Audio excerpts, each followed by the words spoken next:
Bonjour à tous. Alors, pour ceux d'entre vous qui ont des entreprises à Genève, des startups, des PME, des TPE, vous vous rappelez certainement de la période Covid en mars 2020 où tout le monde croyait que c'était la fin et justement où le Conseil fédéral a pris les choses en main en indiquant qu'ils allaient sauver l'économie. On a tous justement reçu, on était tous devant nos écrans à attendre les annonces en fait de ces fameuses aides aux entreprises, sachant qu'on a été obligé de fermer, etc., ou bien de moins travailler. Et le Conseil fédéral avait justement annoncé des crédits Covid garantis par la Confédération à taux 0% surtout, ça c'est important de spécifier. Et maintenant, quelques années plus tard, donc on est 3 ans plus tard, on reçoit, je pense que vous avez tous reçu une lettre de votre banque indiquant que malheureusement, les taux, il y aura maintenant un taux d'intérêt sur les crédits Covid à partir de mars 2000, à partir du premier trimestre 2024. Donc, il y aura un taux sur les crédits Covid de 1,5% pour les prêts les plus petits, donc en dessous de 500 000 francs. Alors évidemment, c'est une annonce sous forme de trahison. Pourquoi? Parce que non seulement l'annonce avait été faite que c'était un prêt à 0%, donc beaucoup d'entrepreneurs s'étaient jetés dessus pour justement, en étant justement rassurés quant au fait qu'il n'y avait pas d'intérêt. Aujourd'hui, on comprend bien que le contexte est difficile. La BNS a relevé ses taux directeurs. Alors on comprend bien que la situation est compliquée, on va vivre encore des mois et des années difficiles. Mais pourquoi cette annonce a un petit peu des allures de trahison?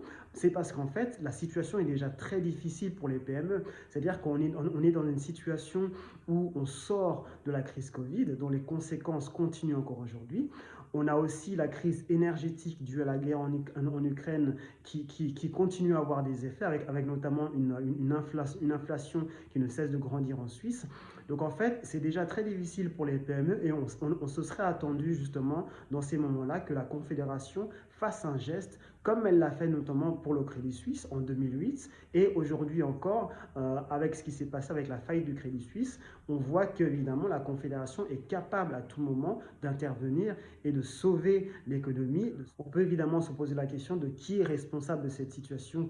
Évidemment, la chute du Crédit Suisse a son importance. Pourquoi? Parce qu'elle a occasionné notamment du jour au lendemain la création d'un fonds, en tout cas d'une aide sous forme de prêt garanti par la Confédération, d'une aide de plus de 100 milliards que la Confédération a débloqué comme ça du jour au lendemain.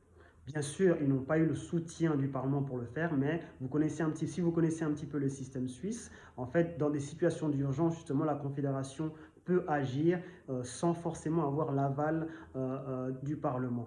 On peut également parler du fait que certains partis politiques comme le PLR ont toujours soutenu justement les grandes banques, les ont protégés justement quand ils faisaient faillite ou en tout cas dans leur situation de tout permis, c'est-à-dire qu'on leur permettait de tout faire, d'investir notre argent, nos épargnes de manière assez déraisonnable. Et justement, quand ces banques s'écroulent, ces mêmes partis, en tout cas ces mêmes membres du gouvernement, vont soutenir le fait qu'on sauve ces banques, alors que justement, elles sont beaucoup moins, je dirais, motivées, beaucoup moins actives quand il faut sauver les PME. Et je rappelle que les PME en Suisse, ça représente plus de 99% du tissu économique.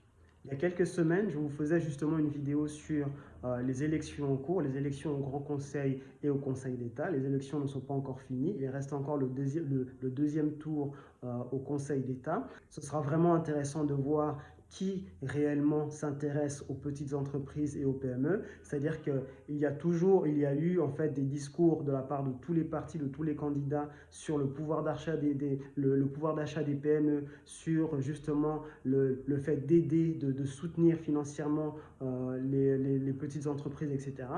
Et là, je pense que vraiment, on verra dans la réalité qui est réellement avec les PME, qui réellement met en place des politiques ou soutient des politiques qui permettent de faciliter la vie des PME pour qu'elles puissent créer de l'emploi et continuer à exister.